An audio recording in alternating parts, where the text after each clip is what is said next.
Halo Tribuners, jumpa lagi dalam live update spesial Pekan Olahraga Nasional edisi Sabtu 9 Oktober 2021 malam. Kami akan menyajikan informasi terkini seputar kegiatan Pekan Olahraga Nasional ke-20 yang saat ini berlangsung di Papua. Bersama saya Diamita dan sejumlah rekan wartawan kami yang sudah siap dengan laporannya masing-masing dari lokasi. Inilah live update PON 2020 Papua selengkapnya. Kita menuju ke informasi pertama, Tribuners. Tim Papua berhasil menyabet 5 medali pada 9 nomor perlombaan di cabang olahraga Aero Modeling PON 20 Papua. Perlombaan cabur Aero Modeling sendiri dilaksanakan di Kabupaten Mimika. Medali yang diperoleh Papua yakni 3 medali emas, 1 perak, dan medali perunggu. Rekan kami dari Tribun Papua, ada Ridwan Sangaji yang kini akan melaporkan informasi lengkapnya untuk Anda. Halo rekan Ridwan. Selamat malam rekan dia di studio. Ridwan, bisa dijelaskan bagaimana terkait lebih jelasnya medali emas Papua ini berhasil direbut pada nomor pertandingan apa saja? Baik dia, dapat saya laporkan untuk perolehan medali emas, medali sementara di cabang olahraga air modeling yang diselenggarakan di Kabupaten Mimika untuk Papua dan Jawa Timur menduduki posisi yang sama dengan perolehan medali emas eh, 3, di mana perlu diketahui 3 medali emas bagi Papua berhasil dipersembahkan oleh Sepnat Maria dalam nomor perlombaan F3G INA. Sementara untuk 2 medali lainnya dipersembahkan oleh Nanik Novianti pada nomor perlombaan fit terbang bebas tarik campuran dan nomor perlombaan F1A kategori putri. Sekian dia. Iya, lalu selanjutnya berapa banyak total atlet dalam cabang olahraga aeromodeling ini, Ridwan? Baik, dia untuk cabang olahraga air modeling sendiri masing diikuti oleh 9 provinsi, di mana masing-masing provinsi 12 atlet yang diturunkan dalam cabang olahraga air modeling ini sendiri. Di mana untuk secara spesifik Papua menurunkan 6 orang atlet yang akan berlaga pada 9 nomor pertandingan. Baik, dia perlu juga saya tambahkan untuk hasil perolehan medali saat ini Papua dan Jawa Timur memiliki angka yang sama dengan perolehan 3 medali emas masing-masing. Sementara untuk keluar sebagai juara umum akan dilakukan satu nomor pertandingan yakni F2D pada Senin Oktober mendatang.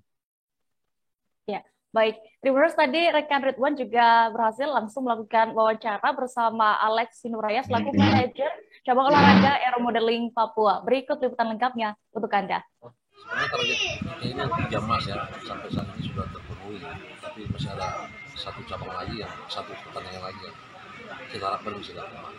Kalau target sudah 3, kita sudah dapat 3 emas, 1 perak, 1 perunggu untuk provinsi Papua. Untuk atlet sendiri berapa banyak sih yang diturunkan dengan berapa nomor perlombaan? Untuk cabang perlombaan ini ada 9 emas.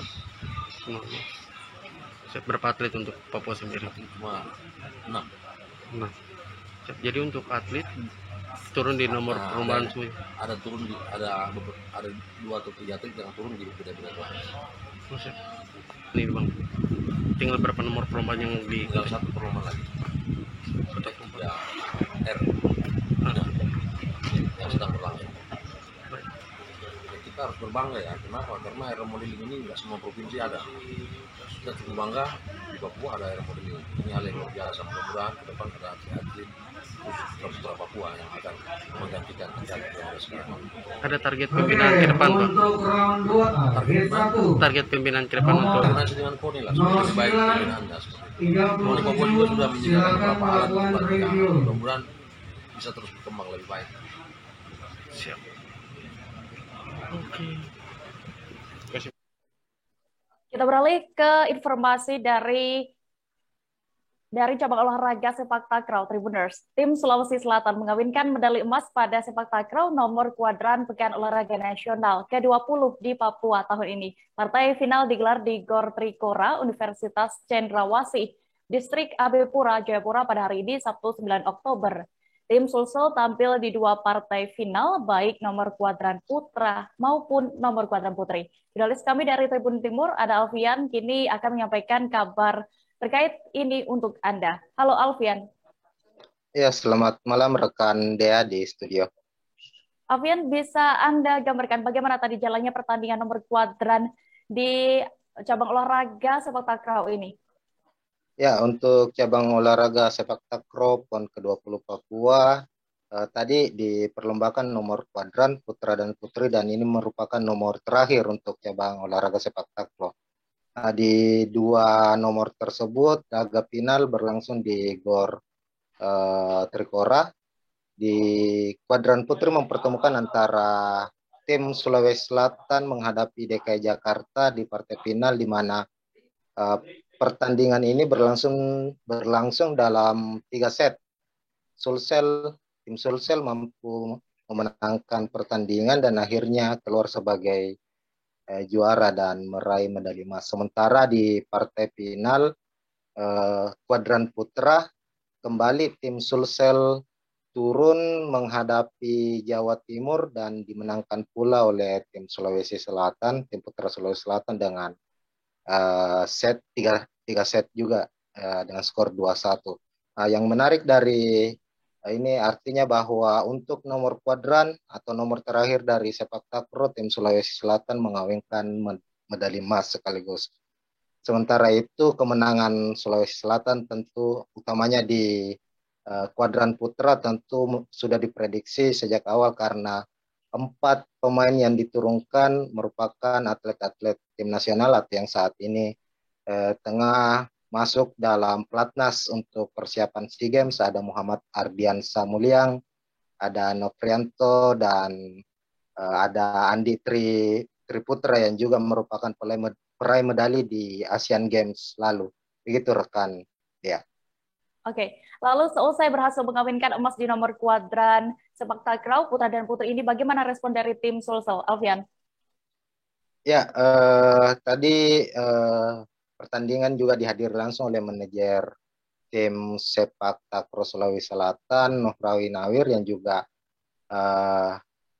sekjen dari Persatuan Sepak Takraw Sulawesi Selatan, menyampaikan bahwa ini merupakan salah satu sejarah yang diukir oleh tim sepak bola takraw Sulawesi Selatan, karena khusus untuk nomor kuadran ini pertama kalinya dipertandingkan di PON, sehingga tim Sulawesi Selatan memberikan standar tinggi untuk kontingen lainnya di PON-PON berikutnya, sebab di nomor ini tim Sulsel langsung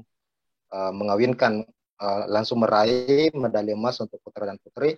Dan yang kedua, ia berharap bahwa untuk PON-PON berikutnya tim Sulsel akan turun dengan pemain-pemain atau pesepak takraw yang muda lah, regenerasi, sebab yang turun saat ini adalah pemain-pemain yang terbilang sudah senior dan tergabung di pelatnas Indonesia. Begitu rekan dia. Ya, Alfian, tadi sempat Anda sebutkan bahwa ini merupakan nomor terakhir pertandingan sepak takraw. Berarti Sulsel keluar sebagai juara umum. Bagaimana perolehan akhir medali di cabur ini? Ya, dengan berakhirnya nomor kuadran di sepak takraw berarti berakhir pula seluruh pertandingan khusus untuk cabang olahraga takraw. Sekaligus tadi diumumkan juara umum Sulawesi Selatan yang memenangkan 2 medali emas di nomor kuadran. Dinyatakan sebagai juara umum karena sebelumnya Sulsel juga sudah meraih 1 perak dan 1 perunggu di nomor double event putra dan putri. Sementara itu di posisi kedua ada kontingen Gorontalo yang berhasil meraih 2 medali emas, disusul Jawa Timur 1 medali emas, 2 perak dan 1 perunggu. Kemudian Jawa Tengah 1 medali emas dan 2 perak. Selanjutnya ada DKI Jakarta yang mengoleksi masing-masing 1 medali emas, 1 perak dan 1 perunggu. Begitu rekan dia. Baik, Tribuners, tadi juga rekan jurnalis kami sudah Nawir selaku manajer sepak takraw Sulsel. Berikut keterangan lengkapnya untuk Anda. Dari pengurus PSTC Selatan, atas nama Ketua Umum dan seluruh pengurus menyampaikan puji syukur kepada Allah Subhanahu wa taala karena hari ini kita diberikan berkah, anak-anak bisa tampil dengan baik sehingga bisa meraih medali, sejarah dengan medali putri dan putra untuk nomor kuadran. Saya kira hari ini adalah sejarah yang dibuat oleh atlet Sulawesi Selatan dalam pesta olahraga pon. Dan kita berharap bahwa ya ke depan ya kerja atlet ini kita harus buat regenerasi atlet yang lebih bagus lagi di Sulawesi Selatan sehingga bisa melanjutkan perjuangan dari beberapa yang sudah ada senior sekarang ini. Menurut saya sudah puas, kita juara umum di PON ini. Kita 2 medali emas, 1 perak dan 1 perunggu. Itu suatu raihan yang cukup, saya kira maksimal lah untuk kontingen Sulawesi. Tribuners, sebagian pemuda memilih untuk menyukseskan Pekan Olahraga Nasional dengan mendaftar sebagai relawan event 4 tahunan ini. Seperti Frans Wonda, pemuda asli Puncak Jaya, Papua ini menjadi satu di antara mereka yang menjadi relawan PON ke-20 di Papua tahun 2021 ini. Di ajang olahraga nasional ini, ia mendapatkan tugas sebagai LO di bidang akomodasi untuk kontingen bulu tangkis Kalimantan Timur. Informasi lengkapnya akan disampaikan oleh rekan jurnalis kami dari Tribun Papua, ada Hendrik yang kini sudah terhubung bersama kami. Halo rekan Hendrik. Ya, halo rekan Dea, selamat malam waktu Papua dan juga selamat malam Tribuners. Hendrik, bisa Anda jelaskan apa sebenarnya yang membuat Frans ini memilih untuk menjadi relawan di ajang PON Papua ke-20 kali ini? Ya, baik, terima kasih rekan Dea. Dari hasil berbincang-bincang bersama si Frans Wonda sendiri, ia menyampaikan bahwa ia memilih untuk menjadi relawan PON dikarenakan ia ingin turut serta menyukseskan event 4 tahunan ini. Dan juga karena ia belum memiliki pekerjaan, ia memilih untuk mencari pengalaman sebagai relawan PON ini. Begitu rekan Dea. Ya, lalu seperti apa Hendrik tugas dari para relawan PON ini? Ya, baik. Terima kasih Dea. Dari hasil bincang-bincang bersama si Frans dan juga saya sempat melakukan wawancara bersama koordinator SDM dari PB PON. Ia menyampaikan bahwa relawan PON ini merupakan sukarelawan ya, di mana mereka direkrut oleh bidang SDM PB PON Papua untuk membantu panitia pelaksana di setiap venue atau di setiap cabur untuk membantu bersama-sama menyiapkan konsumsi maupun membantu segala macam aktivitas yang berada di satu cabur. Begitu rekan Dea. Iya. Hendrik, Anda juga sempat langsung ya bertemu dengan Frans ini. Apa yang dia sampaikan terkait harapan saat nanti Pekan Olahraga Nasional di Papua berakhir? Ya, rekan Dea, dapat saya menjelaskan bahwa setelah saya berbincang-bincang dengan si Frans ini, ia berharap bahwa setelah event PON ini berakhir, ia meminta agar jeripaya dari mereka para relawan ini bisa diperhatikan secara serius oleh panitia besar PON, terlebih khusus bidang SDM. Karena mereka tidak ingin lagi dikecewakan dan mudah-mudahan bayaran sesuai dengan apa yang mereka kerjakan. Begitu rekan Dea. Baik. Tribuners, berikut akan kami tampilkan hasil wawancara bersama Frans Wonda, relawan PON ke-20 di Papua. Ade Frans, mungkin bisa jelaskan sedikit apa yang membuat Ade terinspirasi sampai bisa masuk ke relawan PON ini? Mungkin saya terinspirasi ingin mensukseskan PON, ikut serta dalam penelitian dan kegiatan besar ini, terus kalian mencari pengalaman, terus mengisi kekosongan saya mungkin sementara ini lagi kosong tidak ada pekerjaan. Oke. Setelah menjadi relawan PON begini, Adit punya sehari-hari itu bertugas sebagai apa apakah di satu venue ini saja kah pindah-pindah venue? Sementara ini masih satu venue dan saya menangani kontingen dari Kaltim Kalimantan Timur ya? Ya, Kalimantan Timur, volunteer LO bagian bis, jadi saya ambil bis antar sampai pulang ke tempat tujuan. Habis berlomba selesai, antar lagi kembali ke tempat tujuan. Habis itu setelah itu selesai pekerjaan saya. Oke. Biasa masuk kerja dari jam berapa? Saya sendiri ditugaskan untuk jam 5:30 pergi ke Entrop dari Wahena sampai selesai bertanding selesai tergantung jam bertandingnya, kita antar kembali ke tempat istirahat dan antar bis lagi kembali ke Entrop, baru saya bisa pulang. Oke. Kan sudah mulai berjalan ini PON. Dari Ade sendiri, apakah pernah mengalami kendala dalam beberapa hari perjalanan PON ini dari pembukaan sampai sekarang ini? Ada beberapa sih. Yang pertama itu dalam kepengurusan awal panitia untuk pengurusan untuk masuk dalam peserta relawan. Terus yang kedua masalah transportasi. Kadang kita miskomunikasi dengan pihak bis, pihak yang menangani bis, dan pihak panitia yang di lapangan. Terus saya pun hari pertama nama saya di absen, nama saya di volunteer dilemparkan ke sini ke Gor Waringin untuk jaga di sini bulu tangkis. Tapi hari kedua nama saya sudah tidak ada. Yang jadi masalah itu langsung dipindahkan ke pemasaran, dan 2 hari saya tidak absen. Saya cari-cari tahu ternyata pemasaran itu harus kembali ke Entrop untuk absen. Jadi saya kerja di sini tapi absennya di sana. Informasi berikutnya datang dari cabang olahraga pencaksilat. Atlet pencaksilat Kalimantan Selatan Muhammad Hafizi berhasil melangkah ke babak final Pekan Olahraga Nasional ataupun ke-20 Papua 2021. Hafizi bermain dalam kelas B nomor 50 hingga 55 kg putra. Kepastian tersebut diraih setelah ia menang telak atas lawannya di babak semifinal yang dihelat di Gor Toware, Kabupaten Jayapura pada hari ini, Sabtu 9 Oktober 2021. Saat ini kami juga sudah tersambung dengan rekan jurnalis kami dari Bangka Pos, ada Amirul, yang akan menyampaikan informasi lengkapnya. Halo, rekan Irul. Selamat malam, Dea. Iya, bisa Anda jelaskan, gambarkan bagaimana tadi saat Anda langsung di lokasi pertandingan ini ya, jalannya pertandingan yang diraih para pesulap Kalsel hari ini. Oke, terima kasih Dea. Hari ini seperti hari-hari sebelumnya, Hafizi tetap mengandalkan posisi menunggu untuk melancarkan serangan balik agar mendapatkan poin. Selain itu, Hafizi juga banyak menciptakan poin melalui bantingan. Pesilat NTT tampak kesulitan melancarkan serangan ke pesilat Kalsel. Hasil akhir, pesilat Kalsel menang telak 5-0. Demikian, Dea.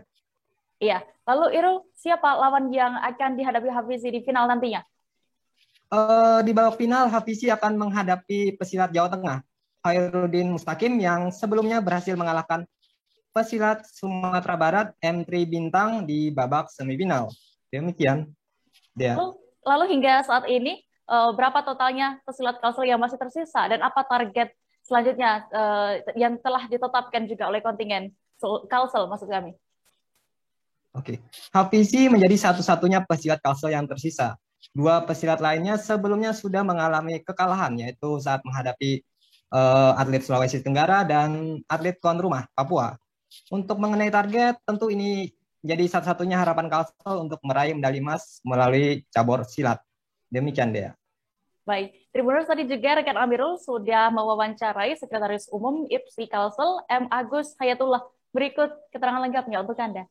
Mewakili kawan-kawan, sangat berterima kasih kepada pelatih yang sudah berusaha dan atlet yang sudah berusaha berjuang kita sama-sama untuk bisa maju ke babak final. Dari hari ke hari saya melihat pertandingan sangat alot sampai si atlet kita masuk ke babak final. Mudah-mudahan besok babak final mungkin dijadwalkan sore hari, atlet bisa berlatih dengan baik, bisa meraih emas untuk IPSI Kalimantan Selatan. Dan ini juga nanti saya laporkan kepada Ketua Umum Pak Mandirin selaku Gubernur Kalimantan Selatan sebagai laporan. Nanti kita pencaksilat insya Allah bisa membawa medali emas untuk cabang pencaksilat. Mungkin itu dari saya. Terima kasih. Assalamualaikum.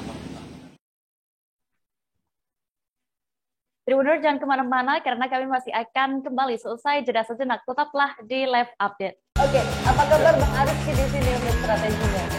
Ya. Kalau saya sendiri di Game Week 37 ini yang semalam baru mulai, saya udah sebenarnya aku nggak ngerasa itu penangkapan atau penggerbegan atau apapun itu. Karena gitu, posisinya kriteria. Jadi kita mengenal disebut dengan stroke yang tidak berdarah dengan stroke yang berdarah. Stroke yang tidak berdarah itu biasanya ditandai dengan adanya penyumbatan. Kalau itu terjadi di sini mungkin pikirnya tidak ke situ kali ya. Tapi kalau di Korea atau di Kamboja itu ada beberapa paper yang saya itu Mas, dulunya tukang koran. Oh gitu ya. Tukang koran. Ya, saya baca itu, Pak. Tuh kan, pernah baca kan? Ya. Jadi kalau saya jadi pangdam itu udah bersyukur banget. Kak, si anak ini dijadikan sebagai tersangka begitu. Ya, kalau ini kita bicara yang di luar kasus Sibolga ya. Dengan nama hujan shower, di mana terdapat batas jelas antara daerah hujan dan tidak hujan yang biasanya terjadi pada fase awal mature stage atau tahap berbahaya dewasa. itu Kang. Jadi mulai artinya terjadinya perlembekan. Nah itu untuk penetrasi akan sulit. Gitu ya.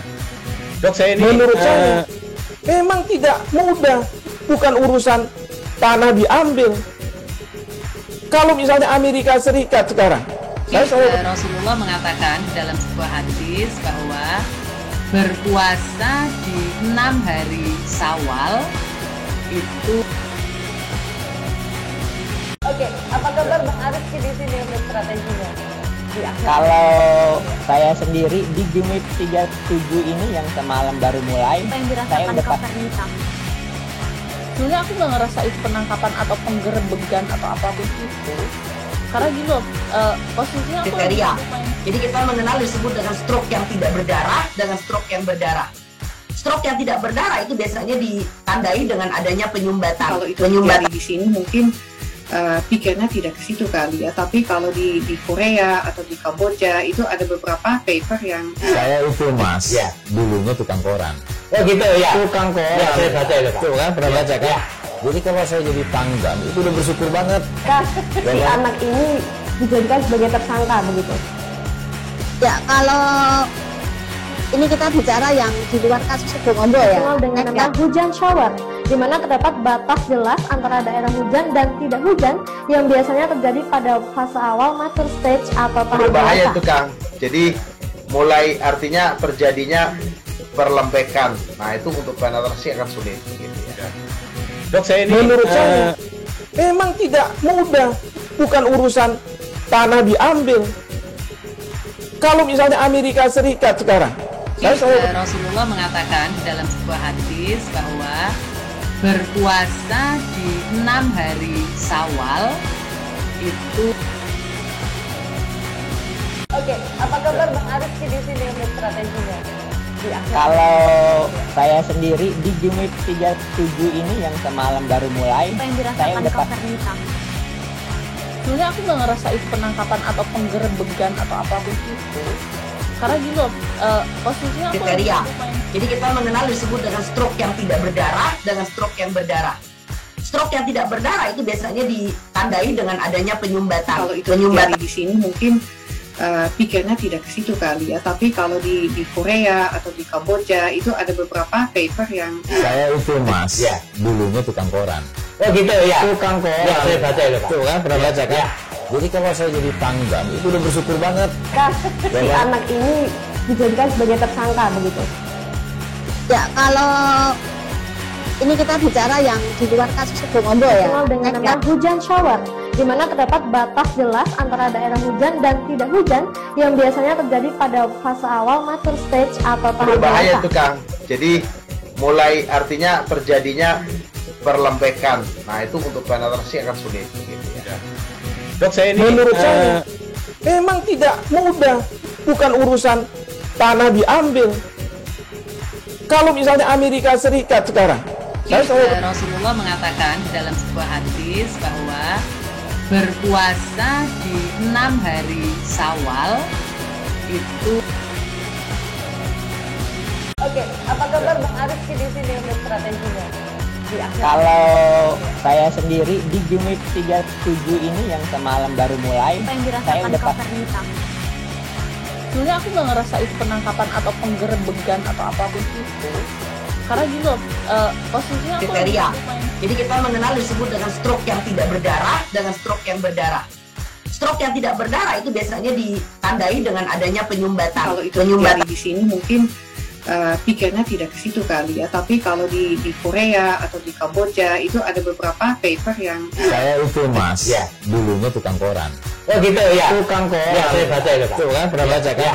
Jadi kalau saya jadi pangdam itu udah bersyukur banget. Kak, si anak ini dijadikan sebagai tersangka begitu.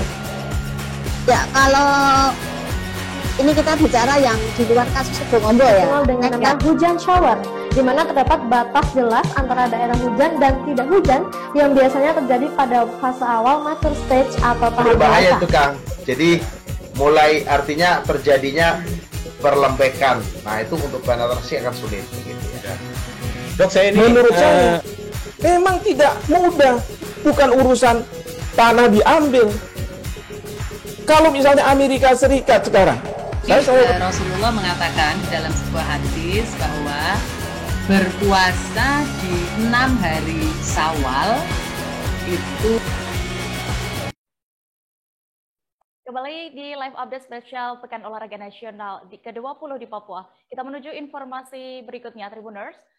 Menteri Pemuda dan Olahraga atau Menpora Zainuddin Amali menyambangi Festival PON ke-20 Kopi Papua dan UMKM di Kota Jayapura pada hari ini, Sabtu 9 Oktober 2021.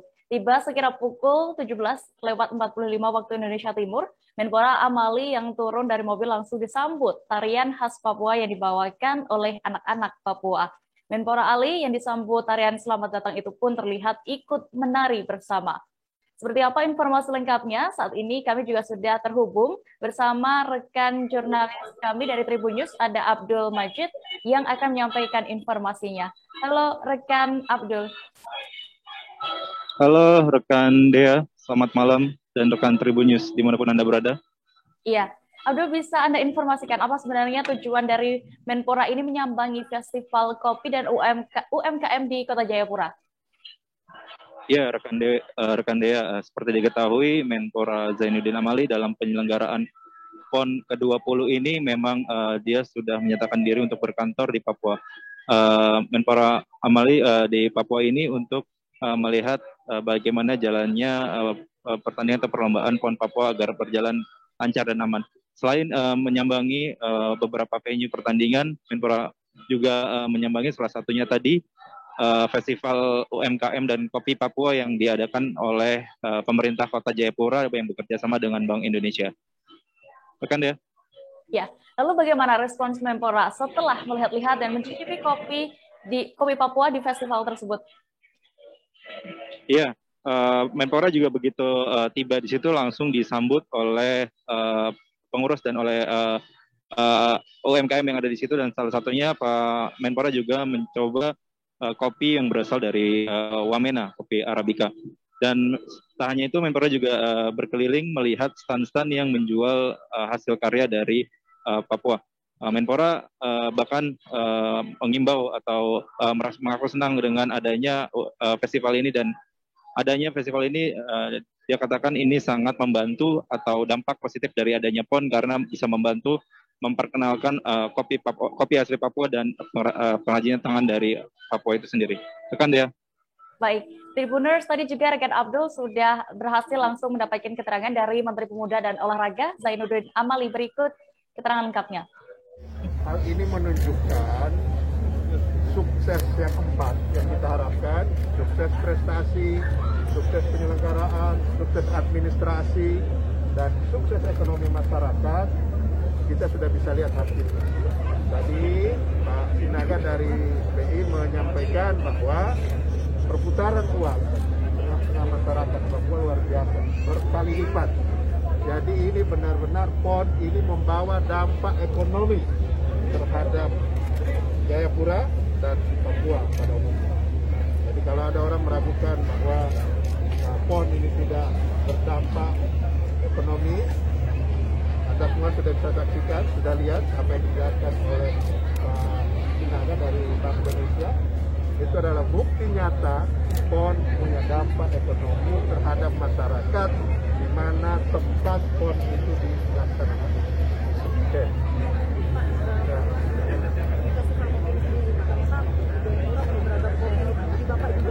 Ya, betul.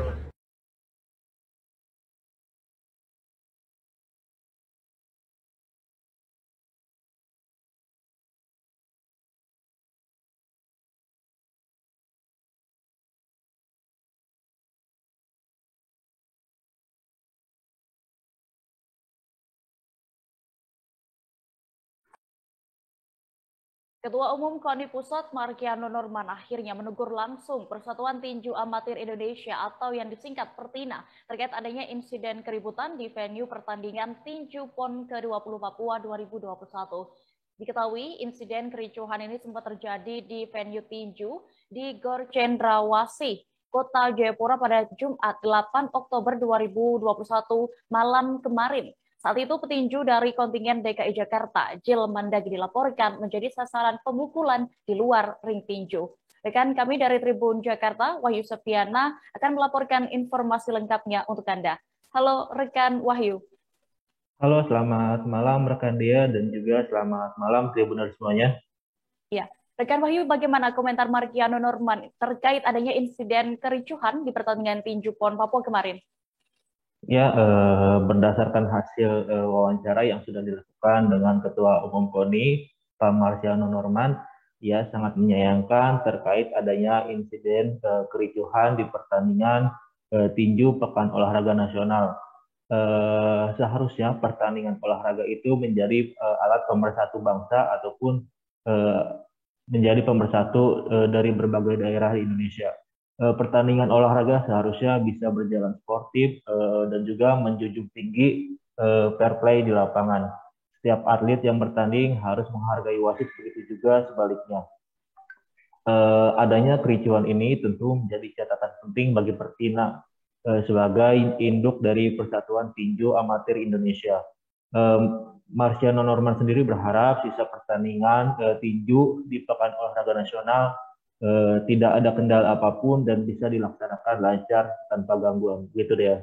Ya, lalu apakah sudah ada langkah yang dilakukan oleh KONI Pusat ini atas munculnya insiden kericuhan di arena tinju PON Papua kemarin? Ya, untuk langkah sendiri memang Ketua Umum KONI Pusat Pak Markiano Norman sudah melakukan evaluasi dan juga menegur secara langsung Ketua Umum Pertina yaitu Komarudin Simanjuntak. Ia sendiri bahkan sudah melakukan komunikasi dan juga meminta penjelasan secara langsung terkait akar permasalahan yang terjadi pada pertandingan tinju tersebut. Saat ini memang permasalahan tersebut sudah selesai secara kekeluargaan dan pertandingan sendiri bisa dilanjutkan sampai pertandingan selanjutnya, begitu sih. Ya, rekan Wahyu, tadi Anda juga sempat bertemu dengan pihak dari Pertina ya dan juga wasit tinju. Apa saja yang disampaikan? Ya, tadi Ketua Umum KONI Pusat Markiano Norman memang menyempatkan hadir untuk menyaksikan pertandingan tinju. Markiano Norman sendiri mendapatkan kesempatan berharga yaitu mengunjungi wasit dan juga juri yang bertugas di ajang PON ini. Ia sempat memberikan pesan kepada para wasit untuk bersikap adil dan juga memberikan penilaian secara objektif. Posisi wasit dan juga hakim yang memimpin pertandingan di pertandingan tinju sangat penting. Ia berharap semuanya bisa berjalan lancar dan tidak menemui kendala apapun, begitu deh. Baik, Tribuners, berikut kami akan tayangkan video pernyataan dari Ketua Umum KONI Pusat Markiano Norman. Pertandingan tinju dalam rangka Pekan Olahraga Nasional ada insiden kecil dan itu langsung ditindaklanjuti oleh Ketua Umum Pertina melakukan evaluasi secara menyeluruh tentang penyelenggaraannya dan hari ini saya lihat penyelenggaraannya sudah nyaris sesuai dengan yang kita harapkan. Potensi-potensi gangguan itu juga semakin kecil. Karena apa? Tinju ini harus berjalan lancar, juga menjunjung tinggi sportivitas dari para atlet dan wasit dan juga para pelatihnya, dan juga memberikan penilaian yang objektif dan penonton juga dibuat betul-betul bangga karena prestasi atlet-atletnya. Saya diberi kesempatan oleh Ketua Umum Pertina untuk berbicara langsung dengan para juri, para hakim, titipkan pada mereka, berikan penilaian yang seobjektif mungkin. Posisi hakim dan wasit itu sangat penting dalam pertandingan tinju seperti ini. Siapapun yang terbaik, dia wajib untuk menang. Jadi tidak ada penilaian-penilaian yang menimbulkan kontroversi kepada penontonnya. Saya yakin dengan penataan yang lebih baik, dengan juga Pak Ketua Umum Pertina juga memberikan atensi penuh pada kekurangan-kekurangan yang ada. Dan juga saya sekali lagi terima kasih evaluasi sehingga tidak terulang lagi kekurangan-kekurangan yang akan datang. Kita masih beberapa hari lagi ke depan. Besok juga ada rangkaian pertandingan mulai jam 2 siang dan keraguan-raguan kita terhadap penyelenggaraan tinju ini juga semakin berkurang. Karena apa? Beralih ke informasi berikutnya, Tribuners. Semifinal voli Pantai Putra antara NTB 1 versus DIY 2 disaksikan langsung oleh Gubernur Nusa Tenggara Barat, Zulkifli Mansyah. Pertandingan berlangsung di venue Bola Pasir Koyakoso, Kota Jayapura pada hari ini, Sabtu 9 Oktober 2021. Bersama rombongan dirinya ikut memberikan dukungan penuh kepada atlet voli pantai putra kebanggaan NTB. Saat ini kami sudah terhubung dengan jurnalis Warta Kota, ada Rafsan Zani Simanjorang, yang akan melaporkan informasi lengkap ya untuk Anda. Halo Rafsan. Selamat malam rekan Dea. Ya, Rafsan, bagaimana Gubernur NTB saat menyaksikan atletnya di semifinal? Ya, terima kasih rekan Dea. Tadi memang Gubernur Nusa Tenggara Barat, Zulkifli Mansyah, beserta rombongan tiba di venue bola voli pasir menjelang set kedua, di mana NTB 1 tadi itu ada Danangsyah Yudhistira Pribadi beserta rekannya Tio Kesuma Sentosa tengah bermain melawan DIY 2 yang atletnya bernama Imtak dan juga Ilham.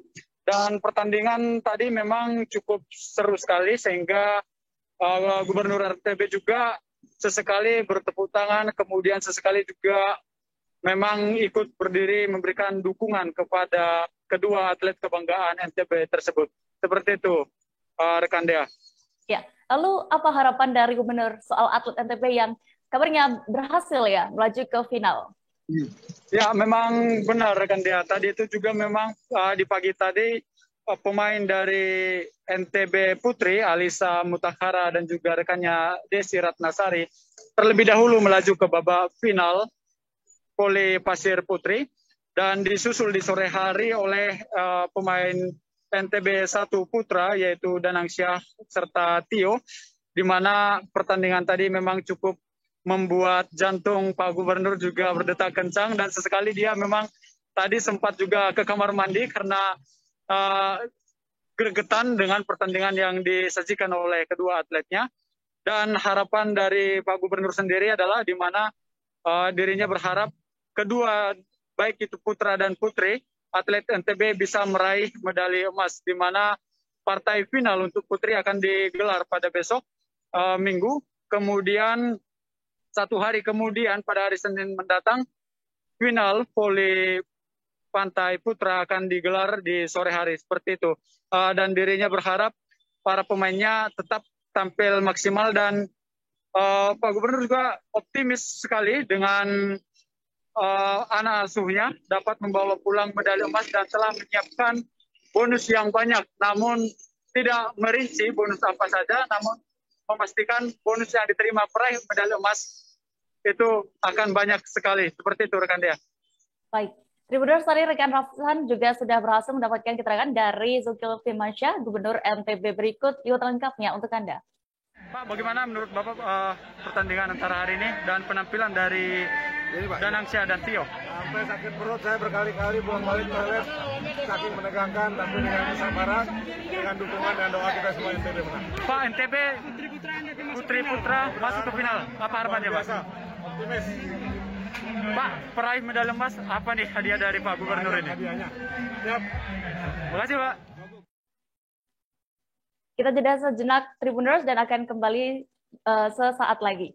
Oke, apa kabar Bang Arifki di sini untuk strateginya? Ya, kalau saya sendiri di Game Week 37 ini yang semalam baru mulai, saya udah sebenarnya aku nggak ngerasa itu penangkapan atau penggerebegan atau apapun itu. Karena gitu, posisinya aku kriteria. Jadi kita mengenal disebut dengan stroke yang tidak berdarah dengan stroke yang berdarah. Stroke yang tidak berdarah itu biasanya ditandai dengan adanya penyumbatan. Kalau itu terjadi di sini mungkin pikirnya tidak ke situ kali ya, tapi kalau di Korea atau di Kamboja itu ada beberapa paper yang saya itu mas, ya dulunya tukang koran. Oh gitu ya. Tukang koran. Ya, saya baca itu Pak. Tuh kan pernah baca kan? Ya. Jadi kalau saya jadi pangdam itu udah bersyukur banget. Si anak ini dijadikan sebagai tersangka begitu. Ya kalau ini kita bicara yang di luar kasus Sebongombo ya, dengan nama hujan shower, di mana terdapat batas jelas antara daerah hujan dan tidak hujan yang biasanya terjadi pada fase awal mature stage atau tahap berbahaya dewasa. itu Kang. Jadi mulai artinya terjadinya perlembekan. Nah itu untuk penetrasi akan sulit. Gitu. Dok saya ini Menurut saya memang tidak mudah, bukan urusan tanah diambil. Kalau misalnya Amerika Serikat sekarang, Rasulullah mengatakan dalam sebuah hadis bahwa berpuasa di 6 hari Syawal itu. Oke, apa kabar Bang Arif di sini untuk strateginya? Kalau saya sendiri di Jumit 37 ini yang semalam baru mulai, saya udah sebenarnya aku nggak ngerasa itu penangkapan atau penggerebegan atau apapun itu, karena gini loh, posisinya aku kriteria. Jadi kita mengenal disebut dengan stroke yang tidak berdarah dengan stroke yang berdarah. Stroke yang tidak berdarah itu biasanya ditandai dengan adanya penyumbatan. Kalau itu terjadi di sini mungkin pikirnya tidak ke situ kali ya, tapi kalau di Korea atau di Kamboja itu ada beberapa paper yang saya itu mas, ya dulunya tukang koran. Oh gitu ya. Tukang koran. Ya, saya baca itu Pak. Tuh kan pernah baca kan? Ya. Jadi kalau saya jadi pangdam itu udah bersyukur banget. Si anak ini dijadikan sebagai tersangka begitu. Ya kalau ini kita bicara yang di luar kasus Sebongombo ya, dengan nama hujan shower, di mana terdapat batas jelas antara daerah hujan dan tidak hujan yang biasanya terjadi pada fase awal mature stage atau tahap berbahaya dewasa. itu Kang. Jadi mulai artinya terjadinya perlembekan. Nah itu untuk penetrasi akan sulit. Gitu. Dok saya ini menurut saya memang tidak mudah, bukan urusan tanah diambil. Kalau misalnya Amerika Serikat sekarang, Rasulullah mengatakan dalam sebuah hadis bahwa Kembali di live update. Kericuhan sempat terjadi saat pertandingan tinju PON ke-20 di Papua pada Jumat 8 Oktober 2021 kemarin. Kericuhan terjadi saat kontingen DKI Jakarta versus NTT di Gor Cendrawasih Jayapura, Papua. Terkait insiden itu, Ketua Persatuan Tinju Amatir Indonesia atau disingkat Pertina Papua, Ricky Hampagawak memberikan penjelasannya. Menurut Ricky, kericuhan itu terjadi lantaran petinju DKI tidak puas dengan keputusan wasit yang memenangkan petinju asal NTT. Informasi lengkapnya akan disampaikan oleh rekan kami dari Tribun Papua. Ada Calvin di lokasi yang akan melaporkan. Halo rekan Calvin. Halo, selamat malam ya, dan juga Tribuners. Calvin, bisa Anda jelaskan lagi untuk bagaimana sedikit suasana saat ricuh kemarin di Gor Cendrawasih Jayapura?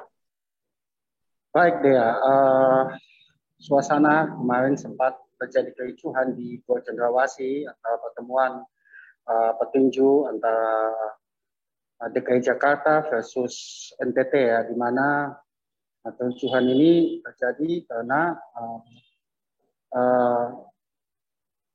petinju DKI Jakarta tidak puas dengan keputusan pelatih, dengan keputusan wasit yang akhirnya petinju DKI Jakarta sendiri langsung mulai lakukan protes terhadap hasil tersebut. Demikian ya. Ya, lalu seusai kericuhan itu terjadi, apa yang kemudian dilakukan oleh kontingen DKI Jakarta sendiri? Apakah sudah membuat laporan atau seperti apa, Calvin?